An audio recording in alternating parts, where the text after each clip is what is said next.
जय श्री राम। बहुत बहुत स्वागत करता हूं आप सभी का एक बार फिर से आपके ही अपने YouTube चैनल पर। मैं पंडित आशीष शर्मा। मेरा आज का ये वीडियो जो है ये शनि के परिवर्तन, शनि के गोचर, शनि के ट्रांजिट को लेकर है कि आने वाले 5 से 7 वर्षों में शनि आपकी राशि या आपके लगन से किन किन भावों में गोचर करेंगे, उनकी स्थिति और दृष्टि का आपके जीवन में क्या प्रभाव रहेगा, ये मेरा आज का वीडियो रहेगा। जैसा कि आप जानते हैं कि गोचर देखने का जो सिद्धांत है वो चंद्रमा से कहा गया है, लेकिन कुछ शास्त्रोकारों की माने तो लगन से भी गोचर देखा जाता है। अब हमारा ये गोचर उन लोगों के लिए ज़्यादा महत्वपूर्ण हो जाता है कि जिनको वर्तमान में शनि से संबंधित कुछ भी प्रभाव है, जैसे महादशा, अंतरदशा या प्रत्यंतर दशा कुछ भी है, तो उनके लिए ज़्यादा प्रभावशाली हो जाता है, क्योंकि शनि का गोचर के साथ साथ आपको दशा भी लग जाती है। अब जब हम चंद्रमा से गोचर देखते हैं तो वर्तमान में मीन राशि के जातकों को शनि की साढ़े साती शुरू हुई। जैसे ही शनिदेव 17 जनवरी 2023 को राशि परिवर्तन करके कुंभ राशि में आते हैं, आपको साढ़े साती का पहला चरण शुरू हो जाता है। उसके बाद दूसरा चरण होगा और उसके बाद फिर तीसरा चरण होगा। यानी इस अकेली वीडियो के अंदर मैं तीनों चरणों के बारे में आपसे बात करूंगा। चाहे आप उसको गोचर समझ लीजिए, चाहे आप उसको आप साढ़े साती समझ लीजिए, शनि का ट्रांजिट समझ लीजिए। क्योंकि साढ़े साती शब्द बाद में आया है, उससे पहले इसको शास्त्र में दीर्घ कल्याणी कहा गया था। दीर्घ कल्याणी का मतलब ही यही है कि भी देरी से कल्याण करने वाली एक गोचर। शनि एकमात्र ऐसे प्लेनेट है जो 2.5 वर्ष तक एक राशि में रहते हैं और स्वभाव में अशुभ कहा गया है। इसीलिए इस ग्रह के नाम पर काफी डर भी लोगों के मन में रहता है कि 30 वर्ष के गोचर काल में शनि वापस उसी राशि में आता है जिसमें 12.5 वर्ष का समय, जिसमें 7.5 वर्ष शनि की साढ़े साती के और 5 वर्ष शनि के ढैया के व्यक्ति को भुगतने होते हैं। शनि एक स्थान पर बैठकर 3 जगह दृष्टि देता है, ऐसा गोचर में भी होता है, ऐसा कुंडली में भी होता है। दशा भी 19 साल की है। बाह्य ग्रह है, सबसे दूर का ग्रह है शनि, इसलिए सबसे ज़्यादा प्रभावशाली ग्रह शनि है, जिसका एक सबसे मुख्य कारण है कि काल पुरुष की कुंडली में शनि को कर्म और लाभ का कारक कहा गया। वहाँ पहले कर्म है, बाद में लाभ है, कि अगर पहले कर्म नहीं होगा तो आपको लाभ नहीं मिलेगा। ऐसा नहीं हो सकता कुछ समय के लिए आपको ऐसा लाभ मिल जाए जो किसी के द्वारा दिया गया हो, लेकिन जब लॉन्ग टर्म की बात करेंगे, लंबे समय की बात करेंगे, तो आपका लाभ हमेशा से ऐसा ही रहेगा। जब जब आप कर्म करेंगे तो लाभ कमाएंगे।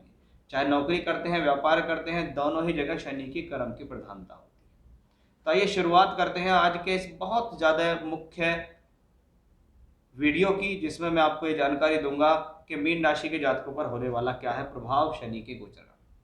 देखिए, शनि के बारे में अगर हम बात करें तो उससे पहले अपनी राशि को पहचानना जरूरी है। आप सारा ब्लेम शनि पर नहीं दे सकते। आप राशि को पहचाने। मैंने बहुत बार लोगों को देखा है कि जो लोग मीन राशि के जातक होते हैं उनके जीवन में कुछ ना कुछ कन्फ्यूजन जरूर होता है। वो बहुत चूजी किस्म के होते हैं। किसी भी चीज़ को देखने में, पास करने में, सेलेक्ट करने में उनको कहीं ना कहीं काफ़ी दिक्कतें आती हैं। कन्फ्यूज़न उनके जीवन में देता है, क्योंकि ये मीन राशि क्या है? मीन का मतलब मछली, और मछली आपने कभी भी समुद्र में, तालाब में, नदी में, या आपके घर में अगर वो फिश पॉट जो होते हैं, एक्वेरियम, उनके अंदर भी आप मछली को देखेंगे तो चलती रहती है, इधर उधर इधर उधर इधर उधर चलती रहती है। इसका मतलब क्या है कि उसके भीतर चलायमानता है, वो जल में रहती है, गहराई भी है। यानी मन बहुत चंचल रहता है, मन के अंदर भावुकता भी है, किसी पर बहुत जल्दी विश्वास भी कर लेते हैं, डिसीजंस लेने में भी ऐसे लोगों को प्रॉब्लम आती है। और मछली के समान है कि छोटी छोटी बातों पर भी लोग चिंता करते हैं, छोटी छोटी बातों पर गुस्सा भी हो जाते हैं। डिसीजंस में थोड़ा सा इन लोगों के साथ समस्याएं बहुत ज़्यादा देखी गई हैं। अब पहले से ही आप भावुक हैं, चिंतित हैं, चंचलात्मक रवैया आपके लिए, और आपको लग गई शनि की साढ़े साती। यानी आप अगर देखें, चंद्रमा से 12वें घर में आपको शनि आए, और जैसे ही शनि आए शनि की साढ़े साती शुरू हो गई, पहला चरण लग गया। शास्त्र कहता है चंद्रमा से 12वें घर में अगर शनि आता है तो 12वां घर सोने का है, नुकसान का है, खर्च का है, यात्राओं का है। अब शनि जैसा प्लेनेट अगर वहां गया है तो क्या हुआ? आपके एफर्ट्स बढ़ेंगे, क्योंकि ये आपके एफर्ट्स को खर्च करेगा। कि जब चंद्रमा से 12वें घर में शनि पहुंचेगा तो शनि कर्म कारक रूप में पहुंच गया है वहां। यानी आपके एफर्ट्स पहले से ज़्यादा बढ़ जाएंगे, आपकी मेहनत बढ़ जाएगी। बहुत बार आपकी मेहनत सफल होगी भी नहीं, क्योंकि ये नुकसान और खर्च का भाव है कि वहां गया कोई भी प्लेनेट खर्च हो रहा है। खर्च क्या हो रहा है? आपकी साहस, आपकी हिम्मत, आपका धैर्य, आपका पेशेंस खर्च हो रहा है कि मैं पहले से ज़्यादा एफर्ट्स मुझे करने पड़े। अब शनि वहाँ कहता मैं अपनी स्वराशि का हूँ, 12th हाउस में हूँ, तो जो लोग, जितने भी वो लोग बाग जो घर से दूर से संपर्क करके काम करते हैं, एक्सपोर्ट इंपोर्ट से काम करते हैं, विदेश से जुड़कर काम करते हैं, उनके लिए फ़ायदा है। या विदेश जाना चाहते हो, विदेश में नौकरी करना चाहते हो, बाहर से पैसा कमाना चाहते हो, उन लोगों के लिए ये जो ट्रांजिट है ये एक तरीके से ज़्यादा बेहतर है, क्योंकि शनि लाभ के मालिक भी हैं आपकी राशि लगन से लाभ और 12वां दोनों के मालिक है। इसका मतलब क्या हुआ कि आपको लाभ प्राप्ति के लिए बाहर जाना पड़ेगा, कुछ खर्च भी करना पड़ेगा, कुछ नुकसान भी होगा, कुछ असफलताएं भी हासिल होंगी, लेकिन कुछ सफलताएं भी हासिल होंगी।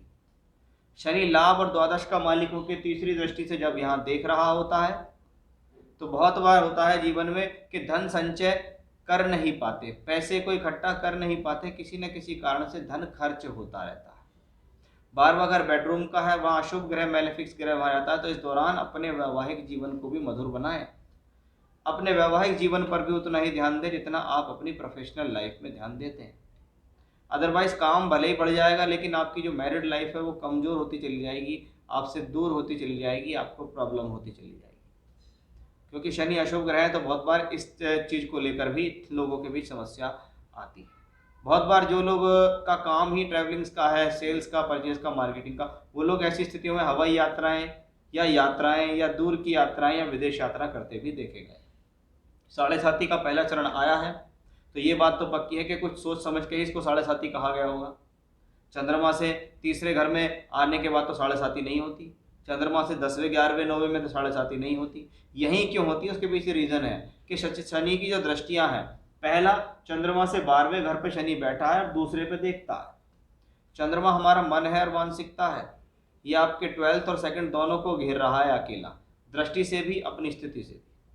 तो इसीलिए 7.5 है, ये सबसे पहले आपके माइंड को कैप्चर करने की कोशिश करती है, सबसे पहले आपको मानसिक रूप से हराने का प्रयास करती है, तो वहाँ कमजोरी देने का प्रयास करती है, ऐसा समझ। शनि की 6ठे भाव पे पड़ रही दृष्टि, 6ठे भाव में है शत्रु ग्रह की राशि, सूर्य की राशि।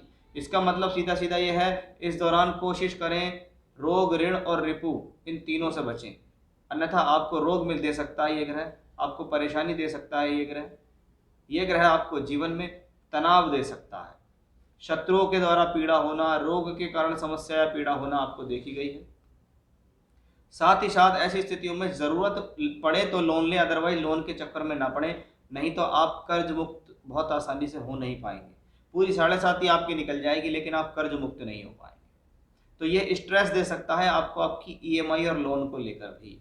शनि की भाग्य स्थान पर पड़ रही दृष्टि 12वें घर से कहती है मंगल की राशि पर पड़ रही है, जो कि फिर से जल तत्व राशि है।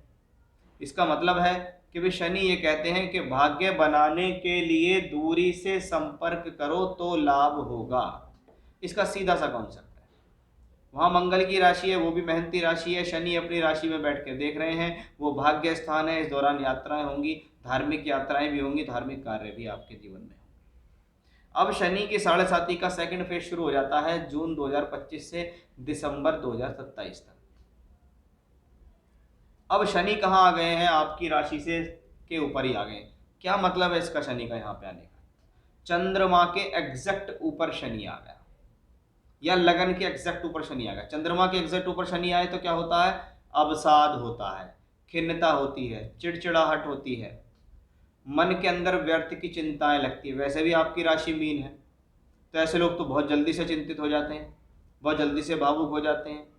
अब शनि जैसा प्लेनेट वहां आ गया, आप ये समझिए चंद्रमा स्वच्छ ग्रह है, उसके ऊपर एक शनि जैसा प्लेनेट आ गया जो 2.5 वर्ष तक वहीं रहेगा कि मेरे मन के ऊपर 2.5 वर्ष तक शनि है, इसलिए मैं मन से खुश नहीं हूँ, मेरे पास सब कुछ है लेकिन फिर भी मेरे मन में प्रसन्नता जागृत नहीं हो रही है। वो चीज़ें यहाँ से ही देखी जाती हैं। बहुत बार जिन लोगों की कुंडली के अंदर चंद्रमा खराब होता है तो ऐसे समय में उनको डिप्रेशन हो जाता है, तो वो चीज़ भी यहाँ से देखी गई है। इस चीज़ को आपको संभालना है। जितना ज़्यादा हनुमान जी और शिव जी की आराधना करते रहोगे उतना ज़्यादा आप इन चीज़ों में कमी प्राप्त करोगे, या कि मैं हाँ कुछ बैलेंस हूँ, मुझे कुछ ज़्यादा बड़ी प्रॉब्लम नहीं हो रही। अब चंद्रमा के ऊपर एग्जैक्ट शनि आता है, वो शनि क्या है? 11th और 12th लॉर्ड, यानी लाभ भी देने वाला ग्रह है, खर्च भी कराने वाला ग्रह है। लाभ देने वाला ग्रह है, यात्राएं कराने वाला ग्रह है, इनकम देने वाला ग्रह है, प्रमोशन देने वाला ग्रह है, तरक्की देने वाला ग्रह बनेगा तो कहीं ना कहीं खर्च, यात्राएं, एफर्ट्स या जिम्मेदारी भी आप पर बढ़ जाएंगी। शनि के तीसरे भाव पर दृष्टि, तीसरा भाव ट्रांसफर्स के लिए बहुत जाना जाता है। जो लोग कार्य क्षेत्र में ट्रांसफर्स चाहते हैं, परिवर्तन चाहते हैं, दूर स्थान से जुड़ना चाहते हैं, जो लोग घर से दूर जाके नौकरी करना चाहते हैं या जो घर के पास वापस आना चाहते हैं, उन दोनों के लिए ही ये योग काम करता है। तो ऐसी स्थिति में आपके लिए काफ़ी हद तक बेहतर है कि शनि का ये ट्रांजिट आपके लिए इस तरीके से है। ये थर्ड हाउस क्रिएटिविटी का है। जो लोग जीवन में अपने आप से कुछ क्रिएटिविटी करते हैं, अपने कार्य क्षेत्र में, अपने नौकरी या व्यापार में, उनके लिए ये संबंध बड़ा शुभ माना जाता है। उनके लिए कॉम्बिनेशन कहीं ना कहीं जीवन में तरक्की देता है कि व्यक्ति सेल्फ एफर्ट्स कर रहा है और उन सेल्फ एफर्ट्सों से अपने आप को बाहर निकाल कर लाने की कोशिश कर रहा है। तो ये अच्छा कॉम्बिनेशन है। शनि की सप्तम भाव पर पड़ रही दृष्टि बताती है कि इस दौरान कोई पद प्राप्ति, सामाजिक पद प्रतिष्ठा आपको प्राप्त होगी, विवाह योग्य वर या वधू भी आपको प्राप्त होगा। शनि आपकी शादी करा सकते हैं क्योंकि शनि काल है, काल का संबंध सप्तम से है, तो शादी का काल आ जाएगा, मतलब शादी का समय आ जाएगा। तो वो एक अच्छी स्थिति है। शनि की दशम भाव पर दृष्टि कार्य क्षेत्र के प्रति लगातार मेहनत करती दिखाई देती है। अब आप यहाँ देखिए, शनि ने अकेले ने बृहस्पति की दोनों को राशियों को कैप्चर किया है। यहाँ भी शनि बैठे हैं, यहाँ शनि देख रहे हैं। इसका मतलब क्या है? शनि ने अपनी दृष्टि से आपकी बृहस्पति की पहली और दूसरी राशि को कैप्चर किया। अभी धन्य शनि की जो बृहस्पति की राशियां उसमें प्रबल कारक ग्रह कहीं ना कहीं धन भी होता है, यानी शनि आपसे पूर्ण मेहनत कराकर किसी न किसी तरीके से धन दिलाते हैं। बहुत बार नए काम की शुरुआत, नए तरीके की शुरुआत आपको इसी से मिलती है कि ये वो समय है कि शनि यहाँ आए थे और मुझे जीवन में कुछ नया करने का मौका मिला। अब दिसंबर 2027 से जून 30 के बीच साढ़े साती का तीसरा चरण आपको शुरू होता है, जिसमें हम कहेंगे चंद्रमा से दूसरे घर में शनि आया। नीच का शनि दूसरे भाव में आए तो क्या होता है? शास्त्र कहता है दूसरा भाव वाणी का है। वहां अगर शनि मंगल की राशि में नीच हो तो आपकी वाणी पहले के मुकाबले खराब होने वाली है। आप कटु वचनों का प्रयोग करने वाले हैं, आप किसी को भी कुछ भी कह देंगे जिसके कारण आपके संबंध खराब होंगे, क्योंकि दूसरा वर्ग कुटुंब का है। तो सबसे पहले संबंध आपके खराब होंगे आपके घर परिवार के लोगों से। कुटुंब के लोगों से आपका व्यवहार खराब होगा, उनसे आप जो मन करेगा वो कह देंगे, वो एक समस्या का विषय यहाँ बनता है। दूसरा घर अगर वाणी है तो दूसरा घर पैसा भी है। अगर आपकी वाणी ही कुशल नहीं है, आप वाणी ही ठीक इस्तेमाल नहीं करते, बोलचाल आपकी सौम्य नहीं है, प्रभावशाली नहीं है, तो आपसे कोई काम नहीं करेगा, आपको कोई नौकरी नहीं देगा, आपको कोई इंटरव्यू क्लियर नहीं होगा, कहीं ना कहीं आपके साथ वो प्रॉब्लम आ जाएगी। तो वो स्थिति भी हमें यहाँ से दिखती है। दूसरा घर है बोलचाल के साथ साथ खान पीन का। जब वहाँ नीच शनि हो और वो द्वादश का मालिक भी हो, इसका मतलब सीधा सीधा क्या है कि आपको अपने जीवन के अंदर अपने खान पीन से संबंधित शैली को सुधारना जरूरी है। बहुत बार व्यक्ति ऐसी स्थिति में अपने खान पान को खराब करता है, दिनचर्या को खराब करता है, जिसकी वजह से उसे अपने जीवन में प्रॉब्लम आती है। तो नीच का शनि सेकंड हाउस में हो तो धन के लिए भी शुभ नहीं, वाणी के लिए, बोलचाल के लिए, खान पान के लिए, परिवार के लिए शुभ नहीं माना जाता। यानी साढ़े साती का तीसरा चरण आपके लिए टिपिकल हो सकता है, क्योंकि ये ट्रांजिट यहाँ पर जो है वो उसके मित्र की राशि नहीं है, वहाँ पर शनि नीच के होते हैं। और कर्म कारक ग्रह अगर धन भाव में नीच के हो तो व्यक्ति कर्म भी ऐसे करता है जिससे उसका धन खराब होता है। शनि 12वें का मालिक है, जुड़ा हुआ पैसा खर्च हो जाता है, आप अपने पैसे को रोक नहीं पाते, आप अपने पैसे को संचय नहीं कर पाते। बहुत बार तो खर्च इतना बढ़ जाता है, कभी कभी क्या हुआ, व्यक्ति ने कोई फैसला ले लिया, उसमें सारा पैसा लगा दिया और वो काम आपका डूब गया। तो नई शुरुआत, नया व्यापार के लिए समय ये शुभ नहीं है। जैसा है उसी लेवल पे काम करते रहो, क्योंकि वो लाभ का मालिक होकर धन भाव में नीच का है कि पैसा मैंने कमा लिया, यहाँ पे हो रही है कमाई, लेकिन दूसरे घर में शनि चला गया, मैं उस पैसे को जोड़ नहीं पाया। तो वो एक समस्या यहाँ से आती है। शनि की चौथे भाव पर पड़ रही है दृष्टि। भूमि, जमीन, जायदाद, प्रॉपर्टी से संबंधित मामलों में थोड़ा सा सावधानी रखें, लेवा बेची में सावधानी रखें, किसी प्रकार का धोखा फ्रॉड ना हो जाए। ऐसी स्थिति में परिवार के वातावरण को शांत बना के रखें। नीच शनि की चौथे भाव पर पड़ रही दृष्टि परिवार के वातावरण को खराब करती है। अष्टम भाव पर पड़ रही शनि की दृष्टि पैतृक संपत्ति विवाद भी दे सकती है। हो सकता है आपका हक मारा जाए, या आपको पूर्ण रूप से पैसा ना मिले, या आपको जो मिलना था वो आपको ना मिले। मिलना था 50%, मिल गया 25%, फिर आपने कहा मैं कोर्ट कचहरी करूंगा और उससे भी आपको कोई फायदा नहीं होगा, आप हार जाएंगे। इसलिए जो मिल रहा है आप उसको चुपचाप लेके रखो। शनि के 11वें हाउस पे अपने ही भाव पर पड़ रही दृष्टि क्या दिखाती है? लगातार मेहनत से धन मिलना। जैसा कि मैंने पहले ही कहा, लाभ तो आता रहेगा, कर्म करके पैसा तो आता रहेगा, लेकिन आप उसे जोड़ नहीं पाएंगे। आप कहेंगे 2.5 साल हो गया काम करते करते, मेहनत करते करते, लेकिन हाथ में पैसा नहीं आया, जितना आया वो खर्च हो गया। लाख रुपए आते थे तो खर्च हो गए, अगले महीने 2 लाख रुपए आ गए तो क्या हुआ, 2 लाख जितने खर्चे तैयार हो गए। यानी धन संचय में प्रॉब्लम ऐसे समय में ज़्यादा देखी जाती है। तो यहाँ मैंने पूरे एक वीडियो में आपको साढ़े साती के तीनों चरणों का भी हल बताया। आने वाले समय में 2023 से लेकर 28, क्या उससे 30 तक भी आपको शनि के ट्रांजिट की स्थितियाँ मैंने आपको इस एक ही वीडियो में जानकारी दी है। आशा करता हूँ आप इन चीज़ों को समझेंगे तो बचेंगे, इस्तेमाल करेंगे, सावधानी रखेंगे, बचाव वह अपने आप बन जाएगी और आपके जीवन में तरक्की हो जाएगी। ये था मेरा आज का विषय। फिर से इसी प्रकार की जानकारी लेकर आपके सामने हाजिर होऊंगा। तब तक के लिए बने रहिएगा मेरे साथ। जय श्री राम।